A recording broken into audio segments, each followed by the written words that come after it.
whispering sands and forgotten rains. Hello there tonight. We are going to stand on a warm plateau under a sky filled with ancient stars. Not Cairo, not modern Egypt, but a time before time when the air smelled like wet earth and lions still prowled where the pyramids would one day rise. You're not here as a tourist tonight. You're here as a witness. And you probably won't survive the world we're about to drop you into, to be honest. Too many floods, too many secrets. So before you get comfortable, take a moment to like the video and subscribe, but only if you really like what I do here. And tell me in the comments, where are you listening from tonight and what time is it there? Now turn off the lights, maybe turn on the fan for some soothing noise, and let's get started tonight. The Sahara is alive. You've never seen it like this. It isn't sand, not yet. It's grasslands, lakes, and groves of acacia trees rustling in the monsoon wind. Hippos bask in muddy banks. Gazelles flash through tall grass. And in the middle of this green, breathing world is a limestone hill, nothing special at first glance. Just a rise of pale rock surrounded by herders and wandering tribes who carve patterns into nearby cliffs. But if you walk close, there's something strange. A shape is emerging. A body is being freed from the rock. The shape of a lion. No, a guardian. And the people around it don't speak of kings or gods. They don't even have kings yet. But they do have stars. And they have time. Lots of time. Because this place, what we now call the Giza Plateau, was once the perfect spot for a people we no longer remember to do something extraordinary. They began to cut stone, not in quarries, in place, right into the earth. That shape, later called the Sphinx, didn't start with pharaohs. It started with the rain, heavy, endless rain. Rain that lashed down for centuries, flowing down hillsides, carving channels in soft limestone, eroding everything. Everything except the strange shape of the guardian. Today, the Sahara is the world's largest hot desert, but back then it was a place of water and memory. Scientists call it the African humid period, and it lasted from around 10,000 to 4,000 BCE. The Nile didn't rule here yet, and the Egyptian gods hadn't been invented, but humans were watching the sky. They were already aligning things to the stars, carving rocks with spirals and animals, and something made them choose this one hill. Now lean closer. There are no copper tools yet, no hieroglyphs. But the people working on this thing, they know what they're doing. They work with the grain of the stone. They understand layers and faults in ways we thought impossible for pre-civilized people. You can still see the horizontal bands of natural rock, still visible in the Sphinx's weathered flanks, following the natural bedding planes of the limestone.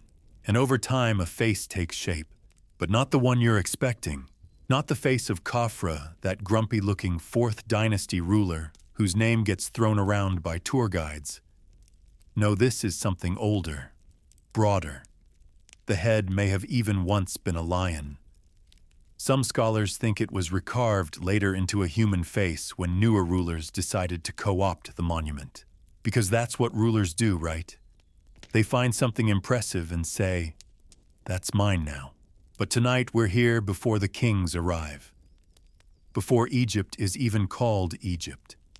Before the desert claims this place. And it's quiet. Unbelievably quiet. You can almost hear the sound of a chisel tapping slowly in the distance. A bird calling overhead. The soft hush of wind in the grass. No pharaohs, no gods. Just the guardian slowly rising from the earth. There's a reason this matters. Because the way the Sphinx is weathered, those deep vertical grooves along its enclosure, don't come from sandstorms. That's not how wind erosion works. Wind scours sideways. These marks come from rainfall. Heavy, persistent rainfall. the kind the Sahara hasn't seen in thousands of years. This isn't speculation, it's geology. One of the few things in life that doesn't lie. In the 1990s, a geologist named Robert Schoch stood where you're standing now, and he noticed those grooves. He wasn't an Egyptologist, which helped. He didn't care about dynasties. He cared about stone. And that stone, he said, had been rained on for a very long time. Too long. Long before 2500 BCE. Long before copper chisels. Long before organized labor pyramid taxes and priests. The Sphinx, he said, was at least 7,000 years old. Maybe more. And suddenly the desert doesn't feel so dry anymore. Here's a strange thing. The temples built next to the Sphinx, using the blocks cut out from its body, don't show that same kind of water erosion. Their edges are crisp, angular, untouched by the rain. That means the temples came after the Sphinx. That someone took the cutout blocks and stacked them into a newer design. So what does that mean? It means whoever carved the Guardian did it first, before the temples, before the inscriptions, before the names, before the stories we're taught. And when the rain stopped, they vanished. Historians still debate whether this early culture had writing.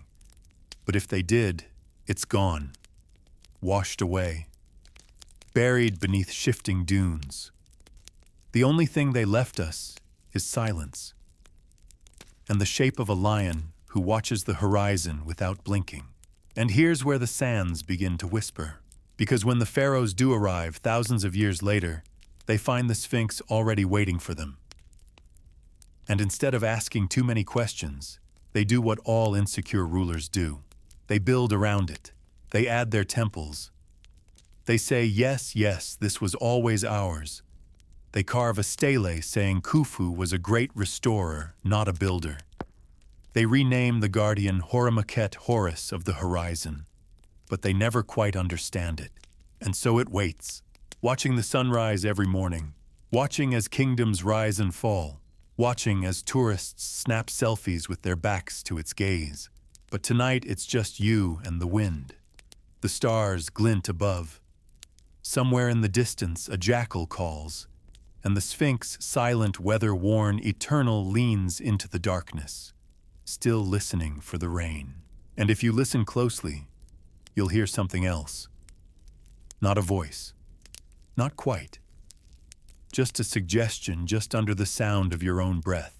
I remember. Do you? The sand shifts. The stars blink. And we move forward. The Sphinx that shouldn't exist. The first thing you'll notice when you walk up to the Sphinx enclosure is how quiet it is. Not the tourist snap-happy quiet of early morning. A deeper quiet. The kind that lives in stone. And if you know where to look, you'll see the scars. Not the chisel marks. Not the wear from wind. But something older, deeper, wide, curving, vertical gullies that sink down the walls of the Sphinx's trench like the memory of rain. These aren't modern cracks or construction lines. These are the fingerprints of water. And the Sphinx, bless its quiet mystery, has been wearing them for thousands of years, patiently waiting for someone to notice. Someone finally did. A man named Robert Schoch. In the early 1990s, he wasn't there to unravel a conspiracy. He wasn't even an archaeologist. He was a geologist, a scientist of stone. The kind of person who reads the past, not in papyrus scrolls, but in sediment and surface wear. He stood at the base of the Sphinx's enclosure, looked up at the wave-like patterns carved into the limestone, and blinked. This didn't make sense. If the Sphinx had been built 4,500 years ago during the reign of Pharaoh Khafra, then what was all this water damage doing here? The Sahara has been arid for most of the last 5,000 years. The Nile's floods don't reach this plateau. The only way you get erosion like this is from sustained heavy rainfall, as in centuries of tropical downpour, as in a climate that hasn't existed since before Egypt itself. The implication hit hard. The Sphinx wasn't 4,500 years old. It was older, a lot older. Now, Egyptologists were not thrilled. You can imagine. No one likes having their timeline poked by a geologist with a rock hammer and a hunch. But Shok wasn't guessing. The erosion he pointed to was textbook. Vertical channels, rounded corners, a style of wear that only occurs under consistent rain, not sand-blasted wind. You could almost see the rain in your mind, the way it must have poured over the Sphinx's back, filling the enclosure like a bathtub, draining slowly and carving channels as it went. The image doesn't belong in the story we've been told, but it fits perfectly with the geology of the African humid period, when the Sahara was a lush, fertile grassland. And here's the kicker: those rains ended around 4000 BCE, which means if the Sphinx was already carved by then, it predates Pharaoh Khafre by over 1,000 years, maybe more. That's when things get uncomfortable. Because if the Sphinx is older than the 4th dynasty, it's older than the pyramids, older than writing, older than the unification of Egypt under Narmer. And suddenly we're talking about a civilization carving complex stone monuments before the history books even admit they existed. Historians still debate whether these early builders were Proto-Egyptians, a lost culture from North Africa, or something else entirely. But none of the answers are easy. None of them fit inside the standard classroom map of civilization began in Mesopotamia and Egypt around 3000 BCE. You can almost hear the textbooks squirm, and then there's the face, that big, wide, haunting face of the Sphinx. Here's a weird fact. For your sleep tonight, the head of the Sphinx is too small for its body, disproportionately so, as if it was carved down from something else. The stone is softer there. The wear is different. And it turns out some archaeologists quietly, carefully have suggested that the Sphinx might have originally had the head of a lion.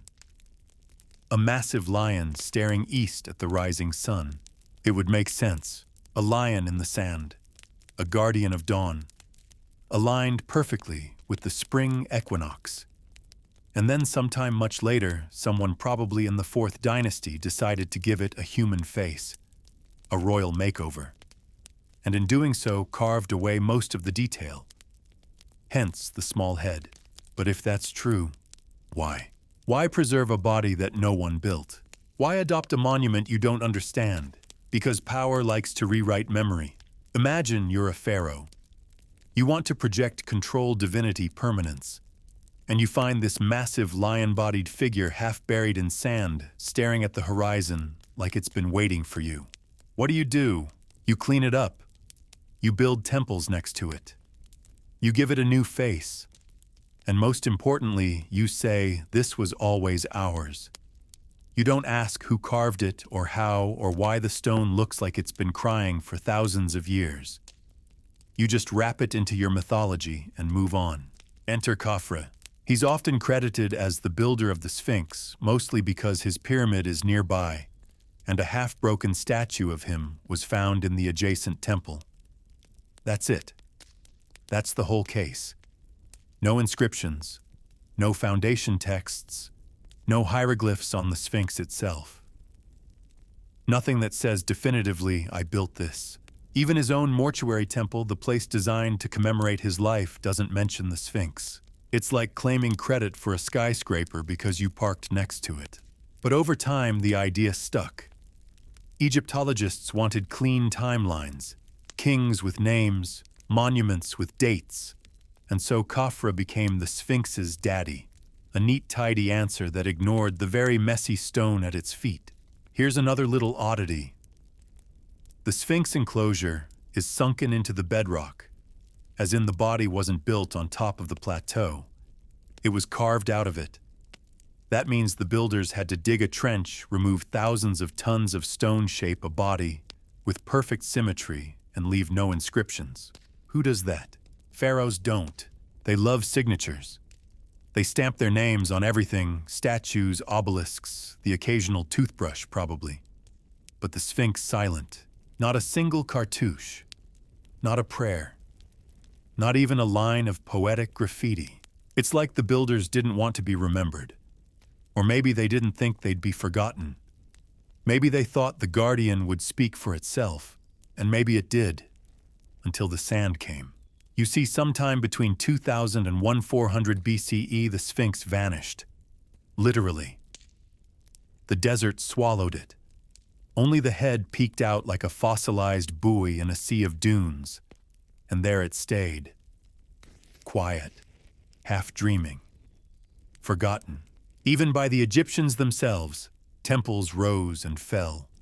Dynasties crumbled. But the Sphinx stayed buried, unacknowledged, unattended, lost.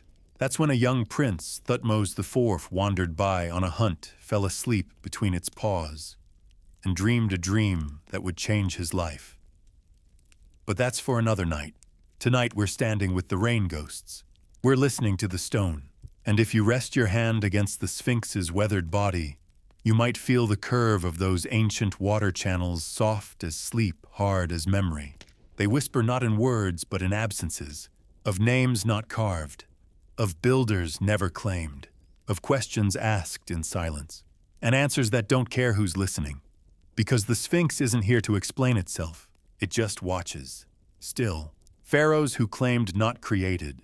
By the time Pharaoh Khufu came strolling onto the Giza plateau, robes flowing, scepter gleaming, ego fully inflated, the Sphinx may have already been staring at the sunrise for thousands of years. And Khufu, like any good PR-savvy monarch, saw it not as a mystery, but as an opportunity. Now let's talk about Khufu. He wasn't exactly a shy guy.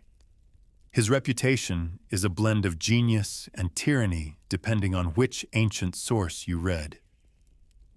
Herodotus, the Greek historian, claimed Khufu was so oppressive, he even pimped out his own daughter to fund pyramid construction.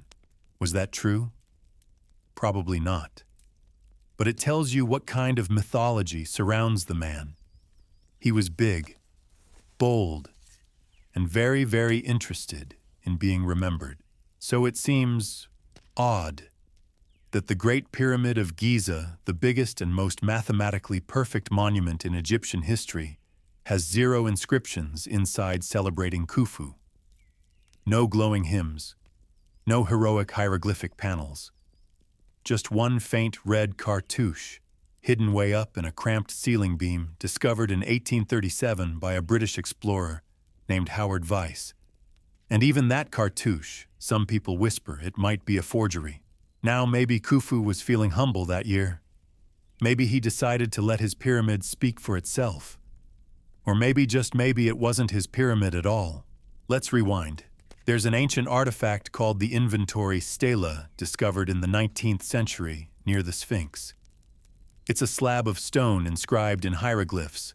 Not a fancy thing, just a relic tossed in a museum corner, like a piece of junk mail from the gods. But what it says is revolutionary. According to the stela, Khufu didn't build the Sphinx. He found it, buried in sand, already ancient.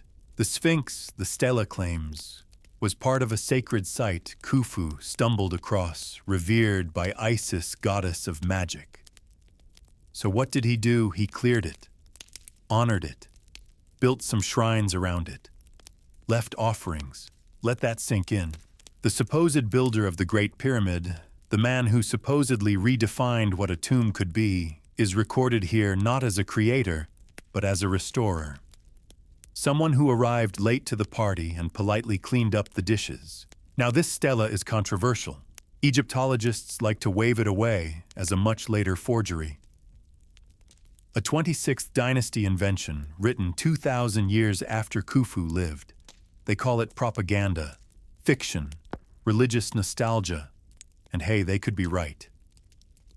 Ancient Egyptians loved remixing their own history.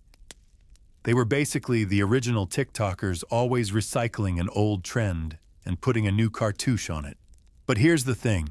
If the inventory stela had said Khufu built everything and is super amazing, it would have been plastered all over every museum tour and history textbook by now.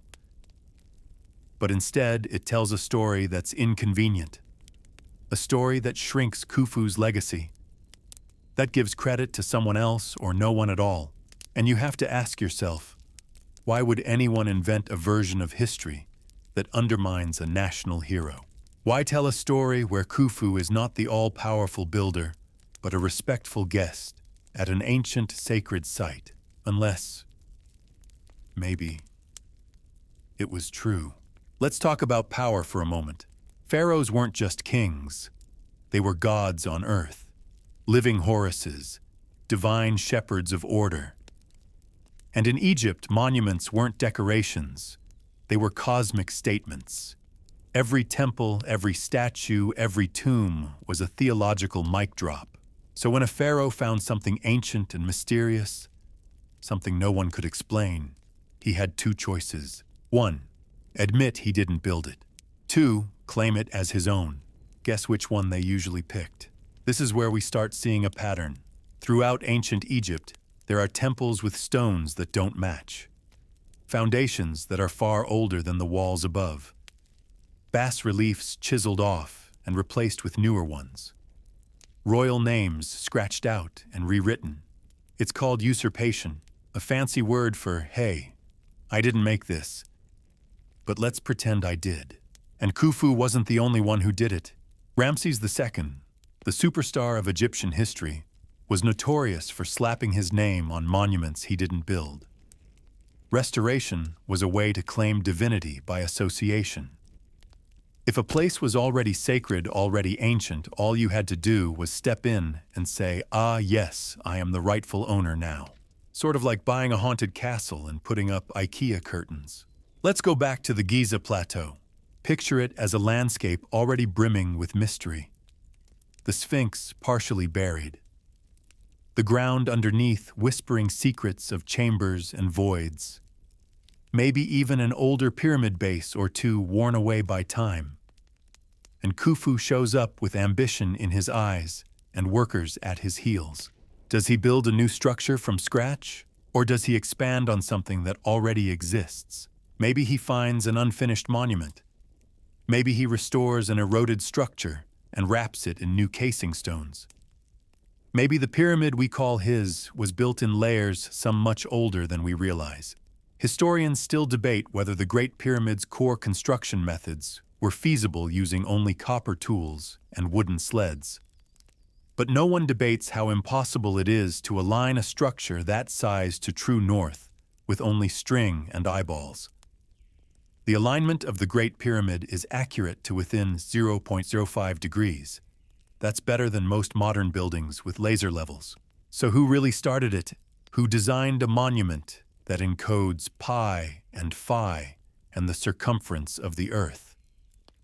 Who decided to hide all evidence of authorship and let the structure speak through numbers, not names? Because Khufu didn't do that.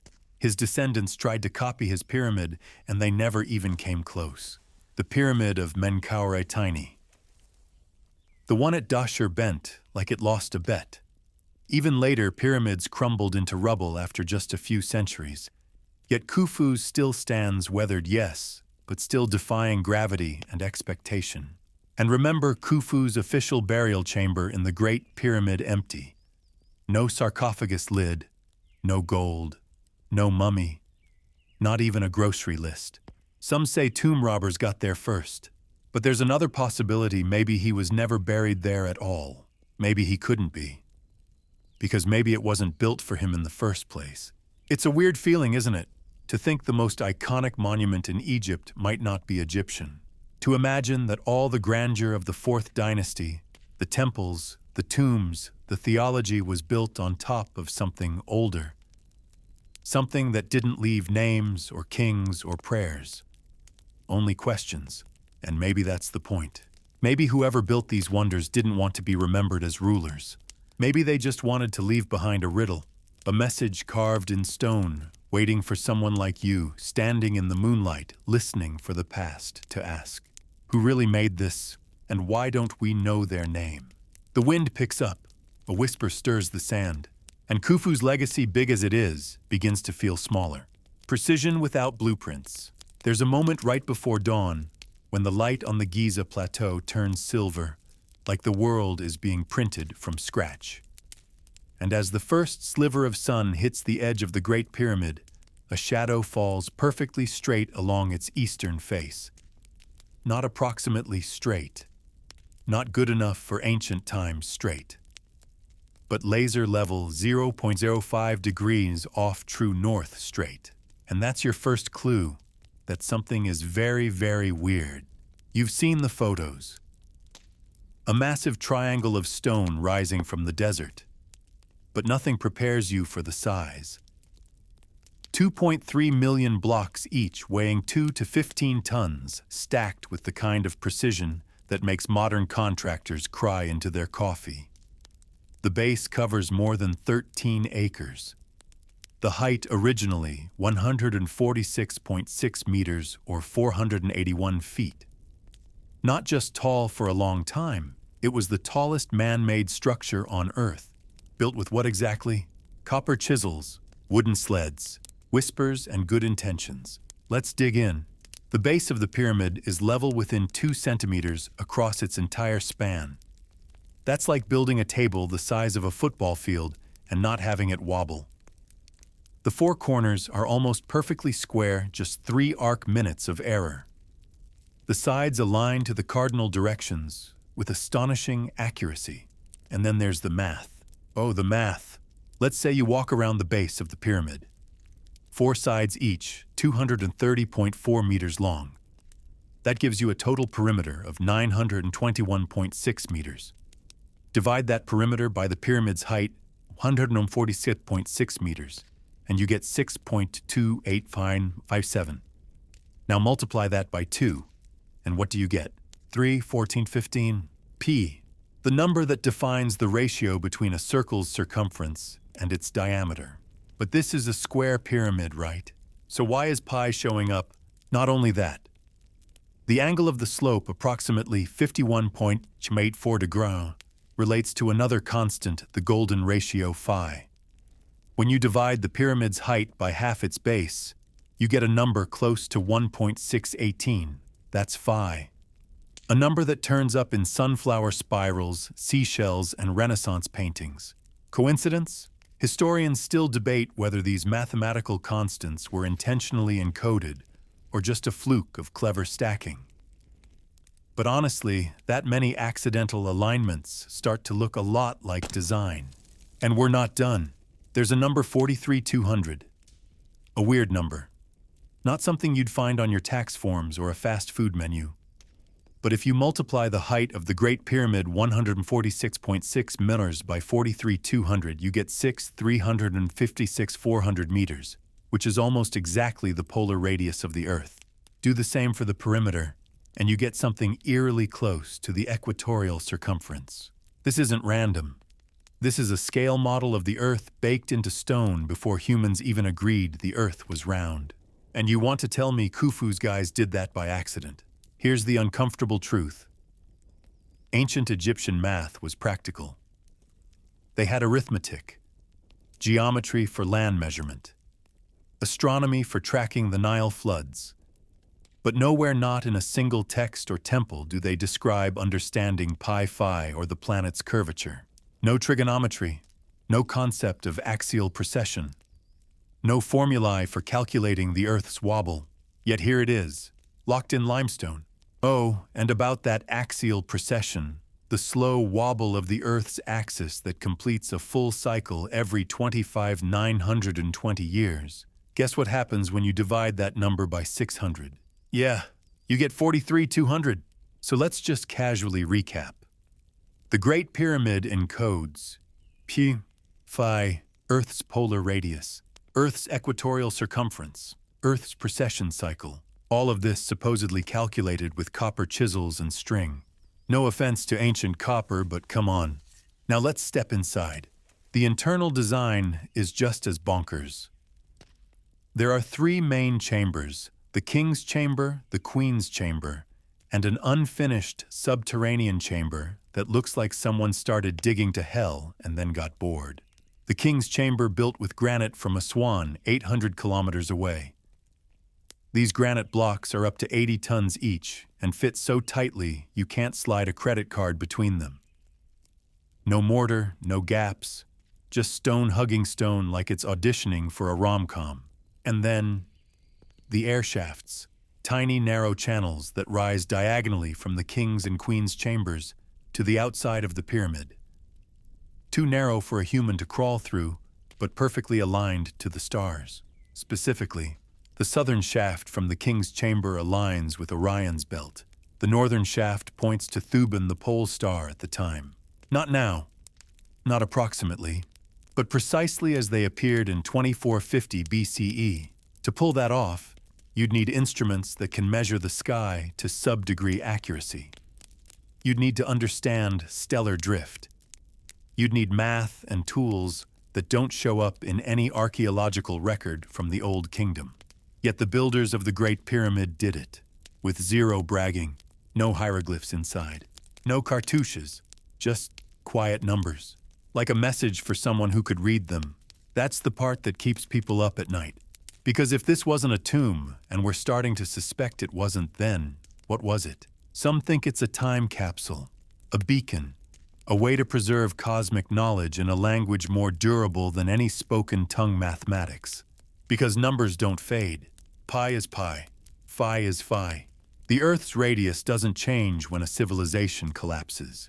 It's as if the builders wanted to leave something behind for a future world, knowing their own would disappear. No scrolls, no myths, just ratios and alignments and weight. And when you build something that massive, that precise, and that silent, you're not looking for applause. You're looking for memory. There's an odd fact from the modern era, by the way. In 1979, researchers using computers to test the precision of modern skyscrapers found that even our best structures rarely come close to the tolerance levels of the Great Pyramid. Laser-guided foundations, sure. GPS surveys, absolutely. But 4,500 years ago with copper tools, we can't replicate it. We've tried. Modern engineers have attempted to build small-scale replicas using ancient tools and techniques. The results, wobbly, slow, and wildly inaccurate. Even cranes struggle to lift some of the larger granite beams used inside the pyramid. And if we can't do it now without advanced tech, how on earth did they do it back then? Unless it wasn't back then. Unless this isn't 4th Dynasty construction at all, but something older. Something preserved, inherited, co-opted by a civilization that didn't understand how it was built, but wanted desperately to be part of its mystery. You can almost see them. The priests, the architects, the pharaohs. Standing before a structure they didn't create, feeling small, feeling curious, feeling scared, and choosing not to ask where it came from, choosing instead to bury a body inside and call it their own. But the pyramid doesn't care. It doesn't answer to names or timelines. It just sits, a monument of silence humming with ratios and starlight, waiting, because maybe the builders weren't trying to impress their neighbors. Maybe they were trying to talk to you. Underground secrets they won't dig up. Above ground, the Great Pyramid stands like a timeless riddle. But below ground, that's where things start to get touchy. Because for all the millions of tourists who swarm Giza each year, selfie sticks and sun hats in hand, very few ever stop to think about what lies beneath their feet. And even fewer are allowed to look.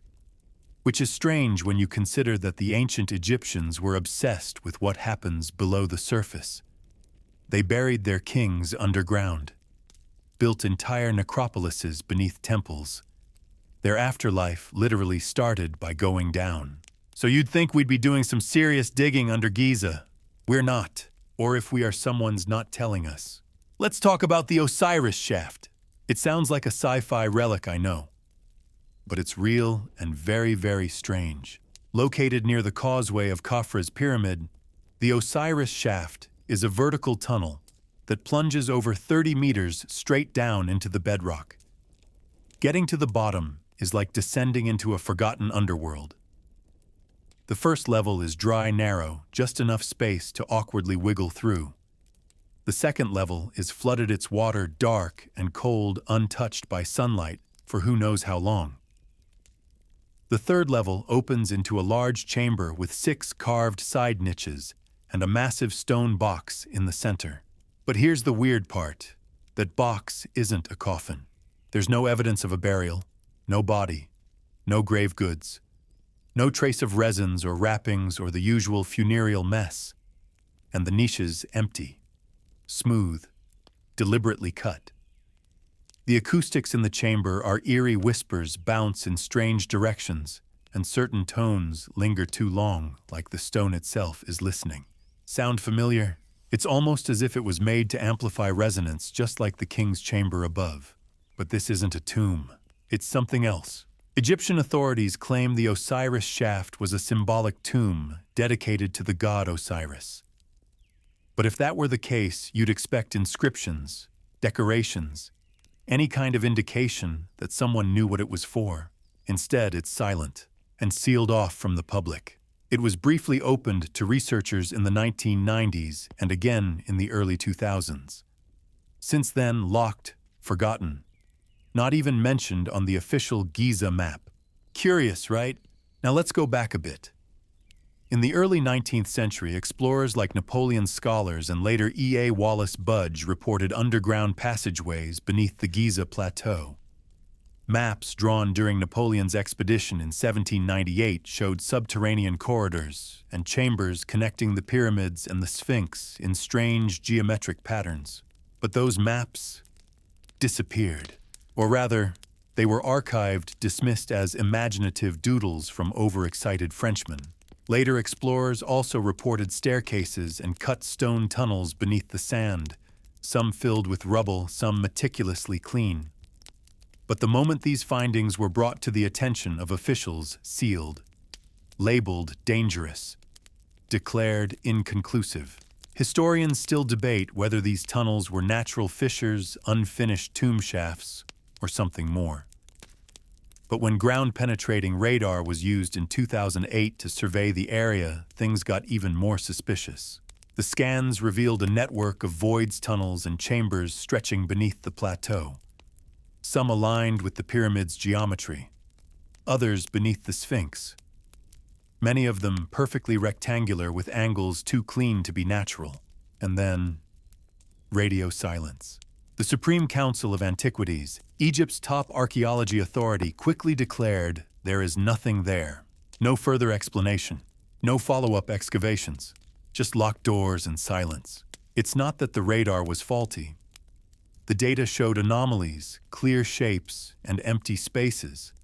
But instead of sparking excitement, the findings vanished from public conversation. Researchers who asked for access were denied. Journalists were stonewalled. And here's the kicker: this pattern has happened before. In the 1930s, an excavation beneath the Sphinx reportedly uncovered a chamber beneath its paws. Workers described it as artificially constructed, a rectangular room with smooth walls and a flat floor. Not natural at all. But the chamber was quickly backfilled. No report published, no explanation given. Just gone. And when the Edgar Cayce Foundation funded further scans in the 1980s and 2000s using radar to peer beneath the Sphinx, they found anomalies in the same spot. Voids, echoes, hollow spaces, still access denied. Now about Cayce. He was a psychic, famous for his sleeping prophecies. And one of his big ones was the idea of a hall of records buried beneath the Sphinx. A chamber containing the wisdom of a lost civilization. Maybe Atlantis. Maybe something else. Books, tools, knowledge, all preserved in stone. Sound far-fetched. Sure, but not more far-fetched than a 400- or 500-year-old pyramid that aligns with Orion and encodes pi and phi in its structure. And when radar shows cavities in the exact spot he described, well, let's just say it makes you tilt your head a little. Egyptian authorities claim these are natural fissures, that nothing down there is worth exploring. But if that were true, why not let someone check? Why the secrecy? Why the locked gates, the missing maps, the severed funding for any independent exploration? Maybe it's bureaucracy. Maybe it's about protecting fragile heritage from enthusiastic amateurs. Or maybe it's something else. Because when you connect all the pieces, the precision above ground, the resonance chambers, the underground anomalies, the sealed shafts with copper-pinned doors, it starts to look less like a series of coincidences and more like a design, a system, an infrastructure.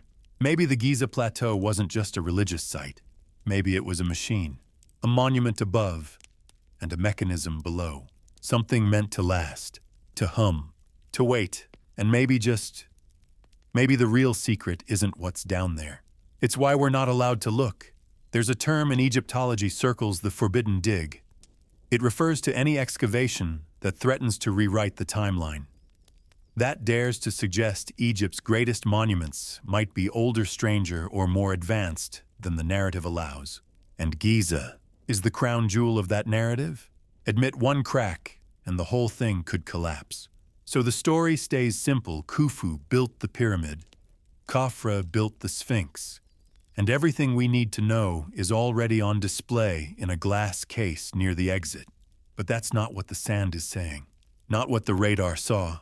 Not what those stone chambers deep below your feet are whispering through the dark. They're still there, waiting, carved with impossible precision, humming with secrets. And if you ever find yourself standing on the plateau, maybe around sunset when the wind is low and the crowds are gone, listen closely. Put your hand to the stone and ask very gently, what are they hiding? Resonance and the humming chamber. It doesn't hit you right away. At first, stepping into the king's chamber feels like walking into a stone refrigerator. The granite blocks suck the heat out of your skin. The silence is dense, like the air is thicker inside, heavy with things unspoken. Your ears pop, not from pressure, but from expectation. It's like the room is listening. And then, you speak. Just a whisper, and the walls answer back. Not in words, but in tone, in vibration. The sound seems to linger a half-second longer than it should, curling into the corners like smoke. And if you hum low and steady like a sleep-deep dream, you'll feel it. In your chest, in your bones. The whole chamber begins to resonate. This isn't poetic exaggeration. This is measured fact. Researchers have studied the acoustics of the king's chamber for decades.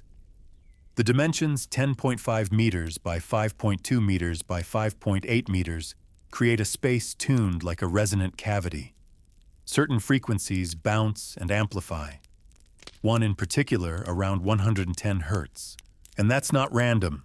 110 hertz is known in acoustic science as a brainwave frequency. It can induce a mild trance state. Meditators feel it. Monks chant it. Some call it the God frequency. It's been linked to calmness, focus, and even heightened states of consciousness. So the question isn't just what is the king's chamber? It's why is it tuned like this? Let's talk materials. The chamber is built entirely from rose granite hauled from Aswan, 800 kilometers to the south. That granite isn't just pretty, it's rich in quartz crystals. Quartz, as it turns out, is piezoelectric. That means it can convert mechanical stress like pressure or vibration into electric energy. So we have a room made of vibrationally responsive material, tuned to amplify a frequency linked to altered states, built in a structure aligned to the stars, with shafts pointed at Orion and Thuban, and an empty granite box in the center. That's not a tomb. That's a device. Now, Egyptologists still insist the granite box, often called a sarcophagus, is just where the king's body would have gone. But it's the wrong shape. Too wide for a nested coffin, too plain for a pharaoh. And most critically, it has no lid. No traces of a lid either. No hinge marks, no breaks, no residue. It's like no one ever intended to seal it. And if you strike the box gently with your hand or a wooden mallet, it rings. Like a bell. Like a tuning fork made for giants. So what happens if you place a body inside? Not for burial, for resonance. Could it be that the king's chamber was built not to house death, but to alter life? To induce a state of transformation, enlightenment, or even communication? It sounds outlandish. But the evidence hums. And it's not just the king's chamber. Let's take a walk down into the Osiris shaft again. The one beneath the plateau with its submerged second level and empty third level chamber. Whispers bounce strangely down there too. Researchers have noted the sound behaves almost identically to the king's chamber. It amplifies low tones, muffles highs, and echoes in ways that suggest deliberate shaping. Some even say it feels different, like the vibration moves through your body. Now, to be clear, this isn't fantasy. These are measurable acoustic properties. Sound engineers can model them, frequency mappers can plot them, and they don't happen by accident. Which brings us to a provocative idea. What if the ancient builders understood sound not just as art, but as technology? Let's pause for an odd fact.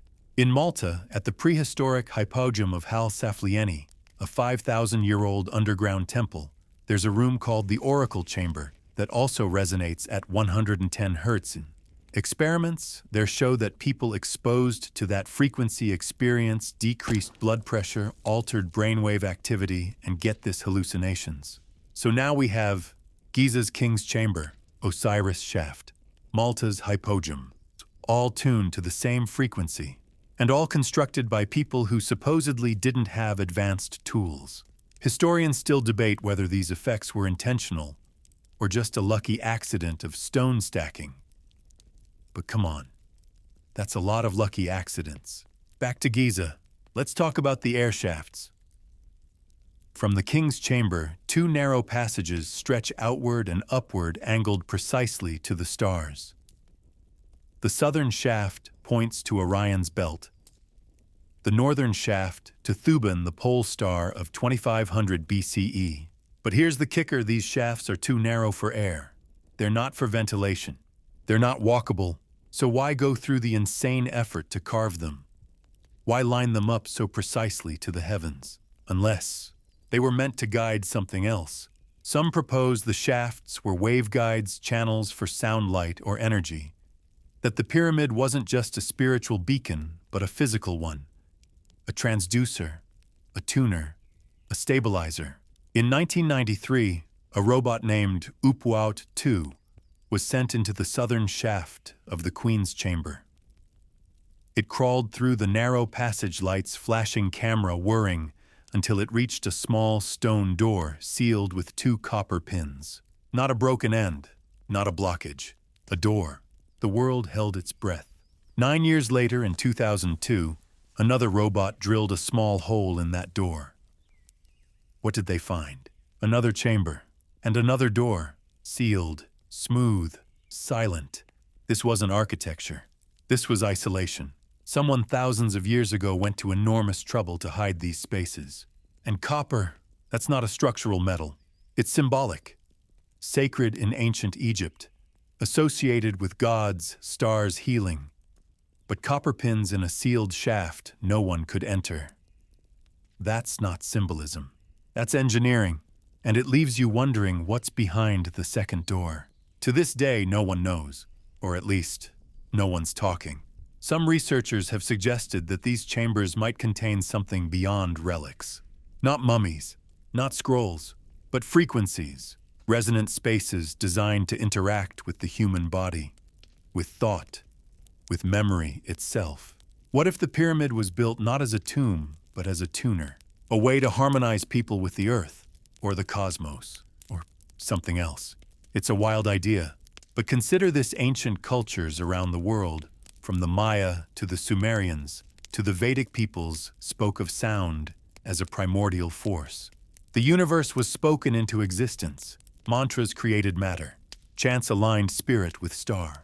What if the builders of Giza knew this and left us a structure not to worship the dead, but to awaken the living? Maybe the silence of the Great Pyramid isn't emptiness. Maybe it's intention, a waiting note, a key, and maybe it's still humming just low enough that most of us never hear it. But some do. The ones who enter the king's chamber and feel their heartbeat shift. The ones who lie in the granite box and hum and feel something answer. A presence, a frequency, a memory trying to return. So tonight, if you listen closely, you might hear it too. that low hum in the quiet moments before sleep. It isn't your fan. It isn't your fridge. It's the pyramid, still singing. Burned scrolls and broken memory. Sometimes the most powerful truths aren't the ones shouted from stone, they're the ones that almost slipped through our fingers. Or worse, were taken from them. Not shattered in war, not worn away by time, but quietly erased by smoke, by fire, by human hands, too afraid to know. Tonight, we follow a story not carved in granite but whispered on parchment. A story that nearly changed everything we thought we knew before it burned. It begins in the 1800s. Cairo is bustling colonial officers, treasure hunters, and linguists, all elbowing for a piece of ancient glory. Museums are sprouting like weeds. European collectors roam marketplaces with fat wallets and empty notebooks. And tucked away behind a quiet monastery wall, a curious transaction begins.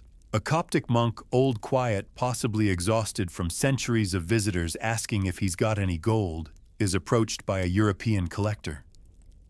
Accounts differ on whether the man was Austrian French or simply someone important with an accent and a mustache.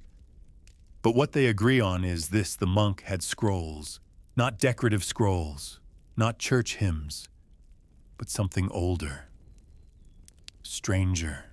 Among them was a manuscript, written in Sahidic Coptic, a language already fading a bridge between ancient hieroglyphs and the dawn of Arabic Egypt. And within that script, phrases older still. Words that made even the monk frown when he tried to read them. This wasn't just a religious text. This was a memory. The collector took it, paid no doubt, promised safekeeping, and brought it back to Europe to scholars eager to translate it. But before they could fully study it, before the scroll could even be photographed, a fire broke out. Some say it happened in Vienna, others in Lyon. The details blur like smoke itself. A fire, a library, no survivors, no copies, no notes. Just ashes. All that remains is a letter, a single reference to what the scroll said. According to the monk, his words passed along secondhand. The scroll described 3 beacons of stone standing along the Nile before the river knew its place, before the delta formed, before the first language was spoken. It claimed they were not tombs, not temples, but vaults of memory. Let's say that again. Vaults of memory. Structures aligned to the stars, sealed not for worship, but for remembrance. Long before dynasties, before gods had names, before Egypt was Egypt. And now the scroll is gone. Burned, vanished. No copies, no images, no chance to check for exaggeration or translation errors. Just one smoldering corner in the history of human knowledge. Historians still debate whether the scroll was authentic. Some say it was likely a Gnostic invention, a religious metaphor wrapped in ancient wrapping. Others dismiss it as a clever forgery. Monks, after all, were known to create antiques to tempt foreign wallets.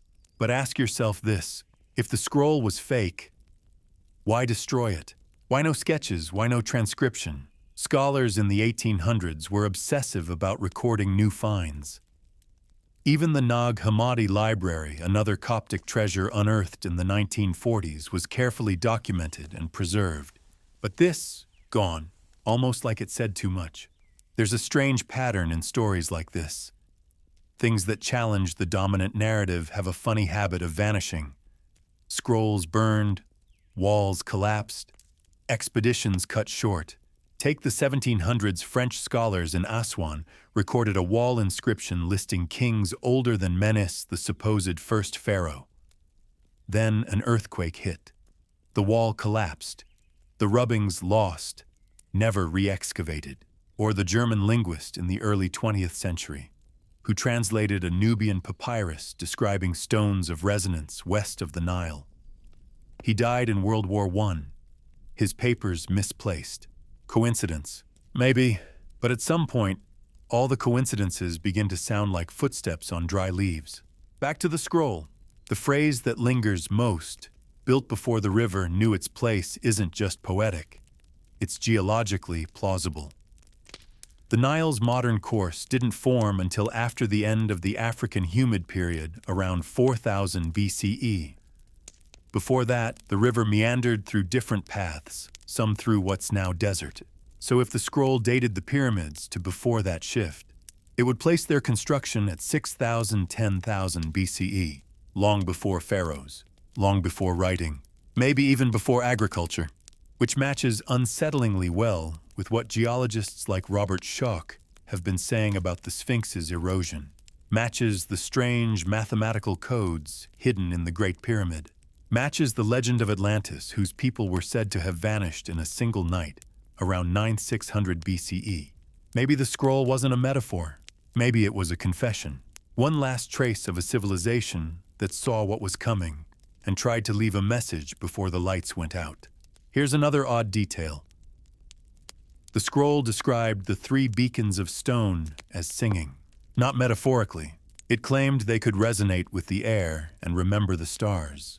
Now we've already talked about the king's chamber and its strange harmonics, about the 110 Hz frequency that seems to do something not just to sound, but to the human body. And here's the freaky part. In some ancient traditions, memory was stored not in the mind, but in the body's vibration. Chants weren't just for praise, they were for activation. So what if the pyramids aren't monuments to kings? What if they're keys? Resonant structures designed to preserve not bodies, but information. Information that's activated by sound, by presence, by return.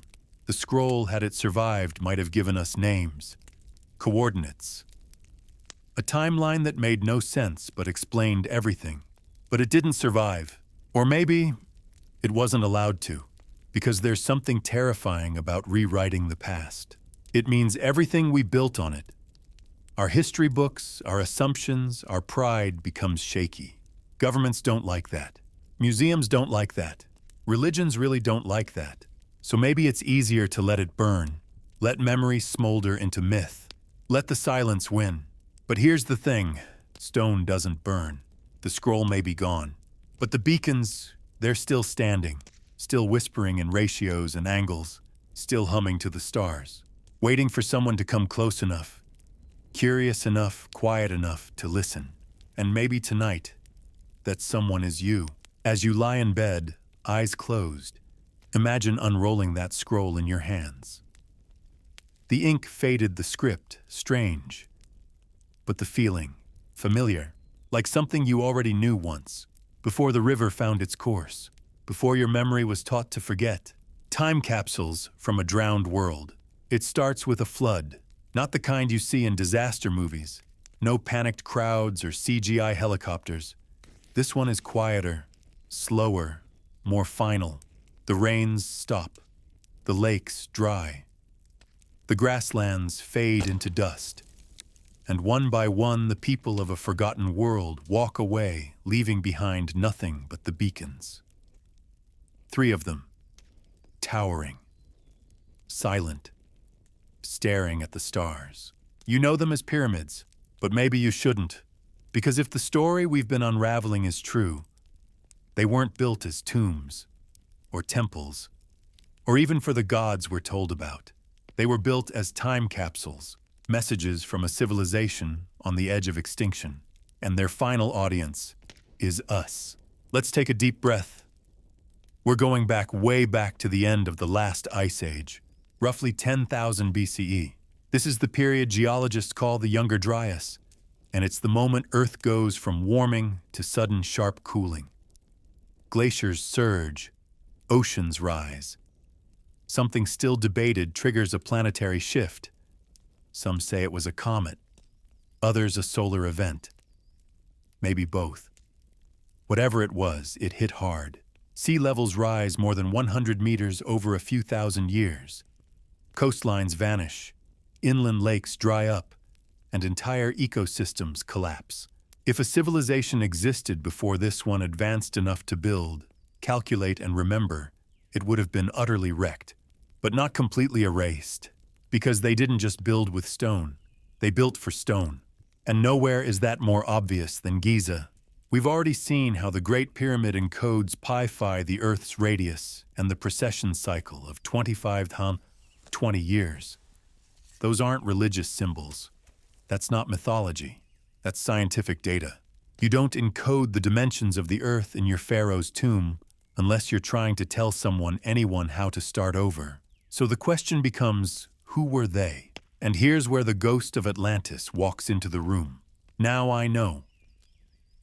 Atlantis is one of those words that makes people roll their eyes. Too many History Channel specials. Too many guys with weird hair yelling at the camera. But let's forget the glitter and look at the bones. The original account comes from Plato around 360 BCE. In his dialogues Timaeus and Critias, he describes Atlantis as a powerful island nation beyond the Pillars of Hercules, what we now call the Strait of Gibraltar.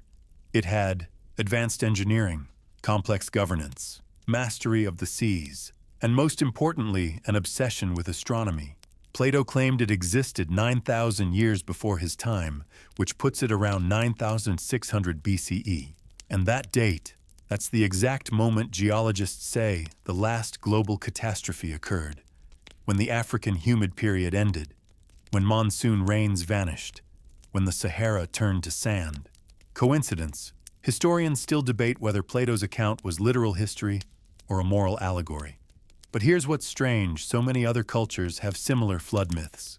The Sumerians, the Mayans, the Hindus, the Aboriginal Australians all speak of an earlier age, a lost world, a golden civilization drowned or burned or buried. And always, the survivors build monuments. Let's go around the world, shall we? Göbekli Tepe, Turkey. Dated to around 9600 BCE, the exact same date Plato gives for Atlantis's fall. It's a site of massive stone pillars, 20 tons each, arranged in circular enclosures. With no signs of agriculture, no pottery, no writing, just carved animals, celestial alignments, and architecture that shouldn't exist yet. Puma Punku, Bolivia. Huge megalithic blocks cut with interlocking precision. Some appear machined. No one knows how the Inca or anyone could have carved them without diamond tools. Yonaguni, Japan. Submerged terraces and steps beneath the sea off the coast of Okinawa. Possibly man-made, possibly ancient. Covered in coral, eroded by tides, but still shaped like buildings meant to last. And then there's Giza. The pyramid is not the oldest structure on Earth, unless it's older than Egyptologists believe. And all signs from its erosion to its silence to its math suggest it might be. The theory goes like this. Atlantis or a similar lost civilization foresaw disaster. Maybe they watched the rains disappear. Maybe the stars told them. Maybe it was written in stone long before. But they knew something was coming. And so they acted. Not with panic, not with war, but with design.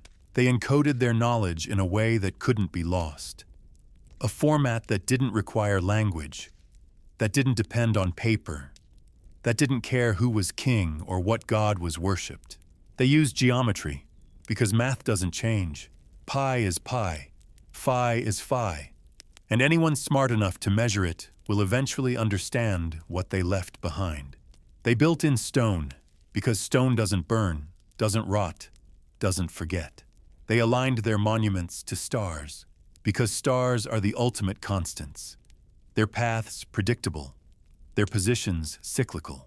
And finally, they buried some of it, maybe to protect it, maybe to keep it safe until we were ready, maybe just because they ran out of time.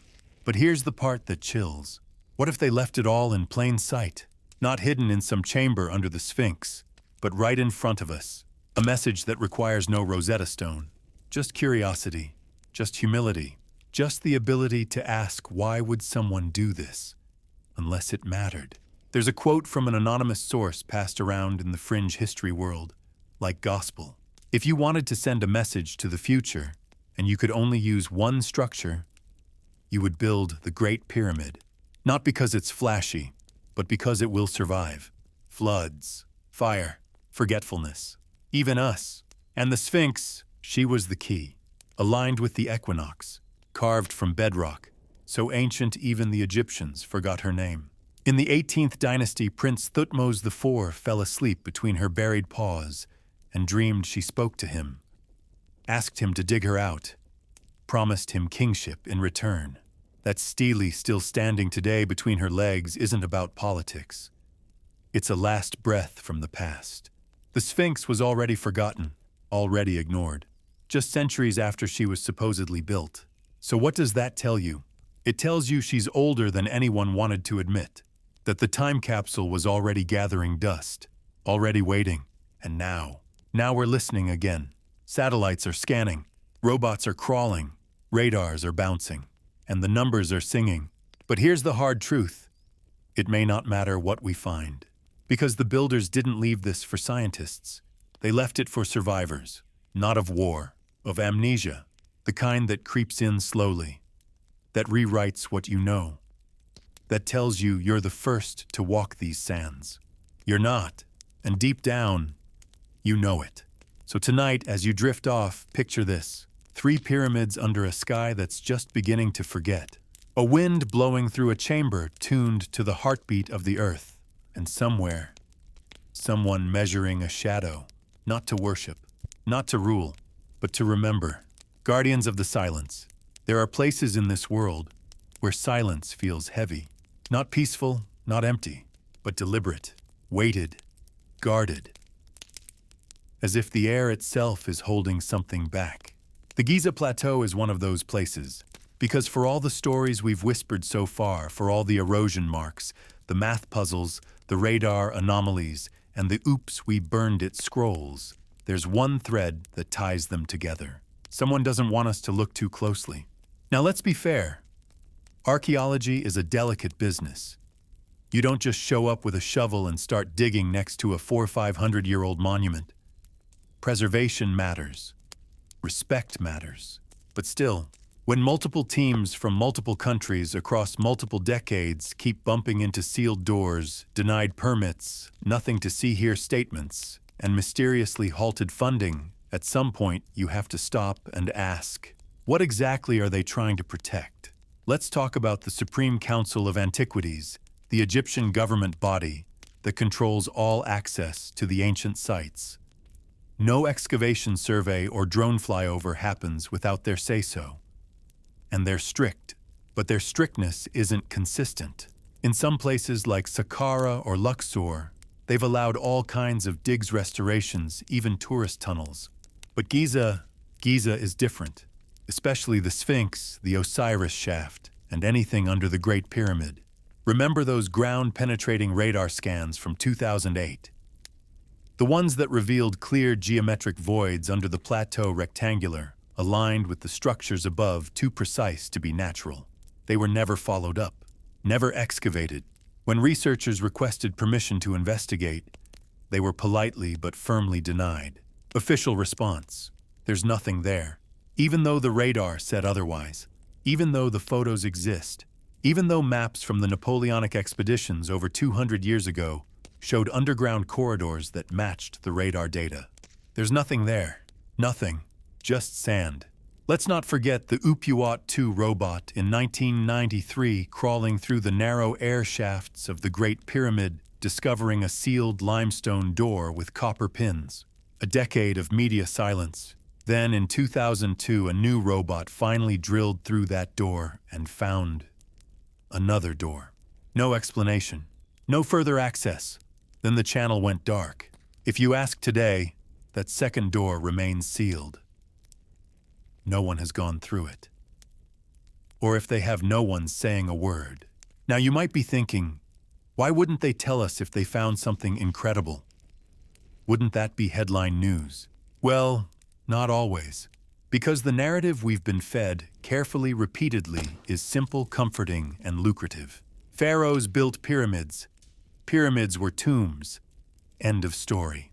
That narrative sells tickets. It keeps museums full. It supports entire academic careers.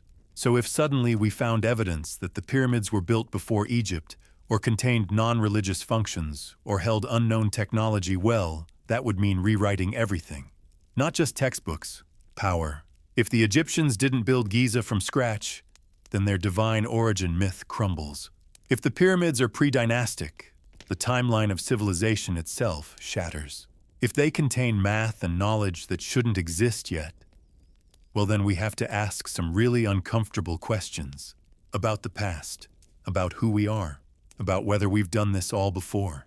And that's a terrifying idea for a government, for academia, for any system built on authority. Because authority needs certainty, and mystery is messy. Now this isn't some secret society in robes. It's not the Illuminati. It's something more ordinary, more human. It's bureaucracy. It's fear of professional embarrassment. It's institutions protecting themselves at the cost of curiosity.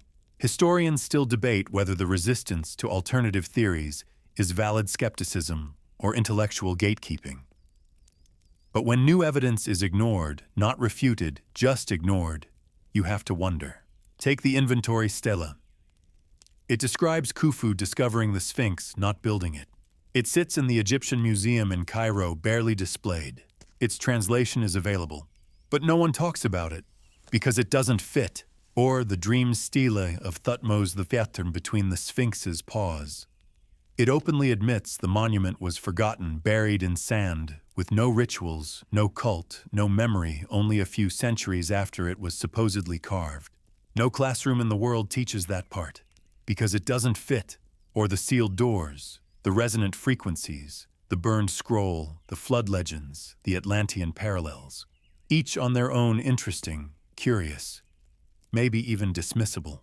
But together, they whisper something that sounds a lot like, "We've been here before, and someone doesn't want us to remember." Now let's go bigger. Think about UNESCO, the global organization that protects heritage sites. They fund, regulate, and oversee preservation efforts around the world. And guess who they work closely with? Yup, the Egyptian Ministry of Antiquities. And guess who controls the narrative of what gets researched, published, and preserved? The same people. It's not a conspiracy. It's a system designed to freeze the past in place.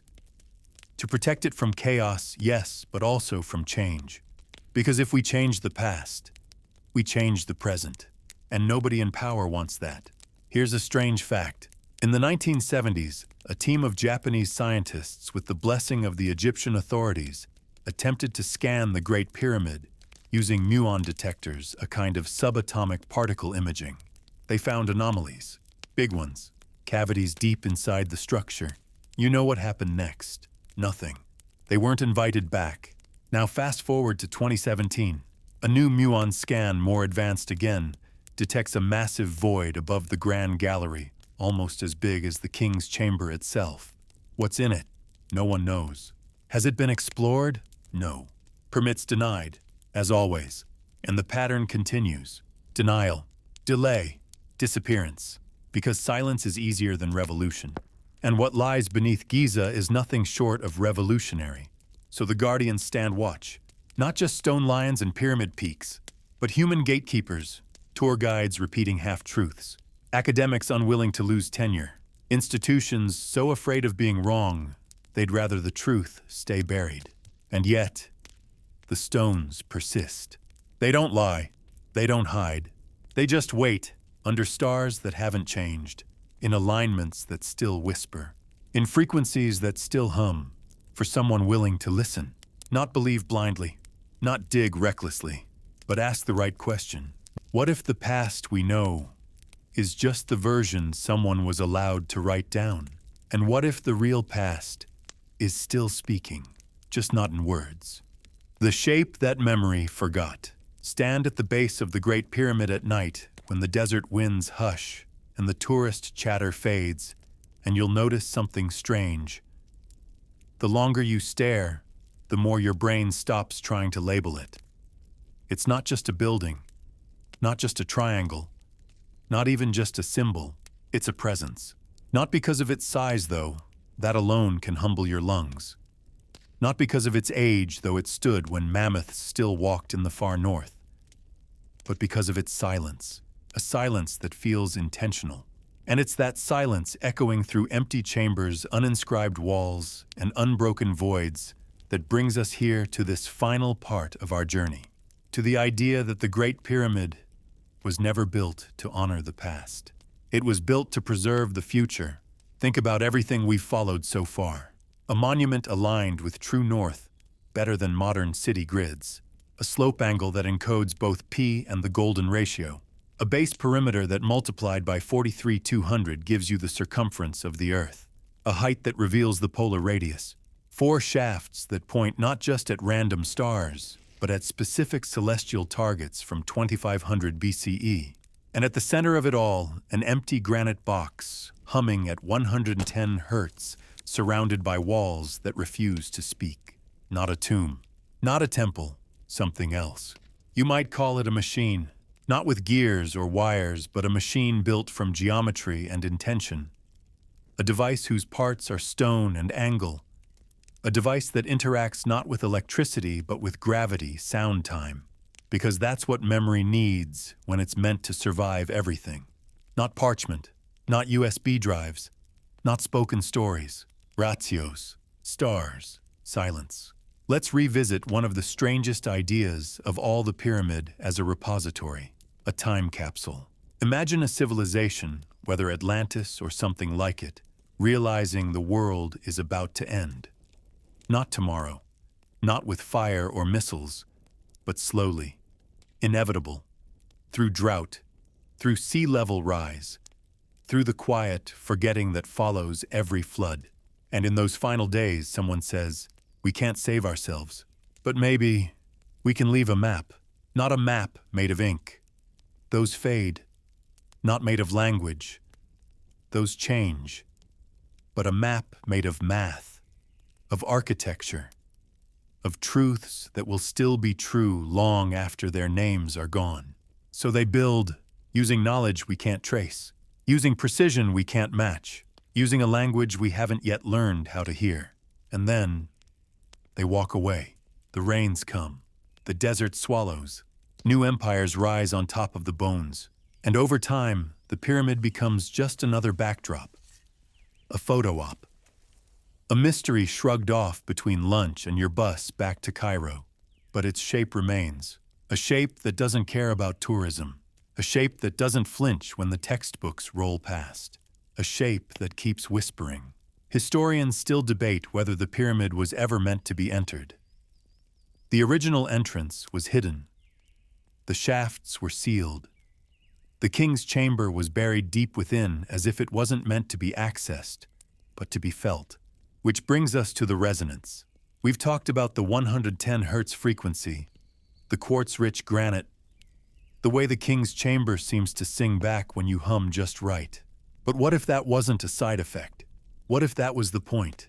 What if the pyramid wasn't just built to outlast time, but to be activated by time? Like a bell that rings only when the world has forgotten what it meant. Like a beacon waiting for a civilization capable of hearing its tone again. And now, here we are, building lasers, mapping stars, launching probes past Pluto, running radar scans beneath the Sphinx, rediscovering what might never have been lost, just misfiled under myth. Because that's what we do, isn't it? We bury knowledge, then we dig, then we bury the dig. And sometimes, if we're lucky, we find something that refuses to stay buried, like the pyramid, the shape that memory forgot. Let's take a moment to imagine this a post-catastrophe world. Civilization has collapsed. Languages are gone. Governments dissolved. The digital cloud evaporated. And in the sand half buried, a new people find a structure, massive, perfect, and silent.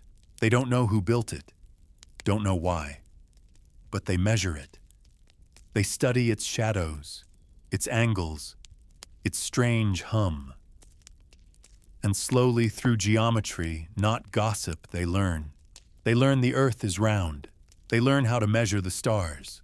They learn about time. The pyramid becomes not just a monument, but a teacher. That was always its genius. It wasn't designed to impress the past. It was designed to instruct the future. Us, or whoever's next. Maybe we weren't supposed to find a mummy. Maybe we weren't supposed to find gold. Maybe we were supposed to find a question. one too big to answer in a single lifetime. One that humbles us just enough to put down our certainties and pick up a tape measure. Because in that quiet act of measuring, of wondering, of asking, the pyramid does what it was built to do. It wakes us up to something older than empire, deeper than story, stranger than myth. It reminds us that not everything that matters leaves a name. Some things leave a shadow, some things leave a shape, and some things leave a challenge. So as you close your eyes tonight, feel the shape of it in your mind, not the triangle, but the truth inside it. A structure with no blueprints, a sound with no song, a memory with no owner. Waiting for someone like you to listen, to measure, to remember, and maybe one day, to begin again. Let the dust settle now. Let the winds of the plateau go quiet in your thoughts. The pyramids are still there, unchanged, silent under 1,000 constellations. They've seen empires rise and fall, oceans recede, languages bloom and fade like desert flowers, and still they wait. Maybe you feel it now, the pull of something older than certainty. A rhythm not heard, but felt. A hum beneath your ribs. You don't need to solve the riddle. You only need to feel the question it leaves behind. Not a question of when or who, but why. The desert doesn't give up its secrets easily, but it doesn't forget them either. So rest knowing the memory was never lost, just waiting. Waiting in stone, waiting in silence, waiting in shape. Good night, traveler. End of script. Good night.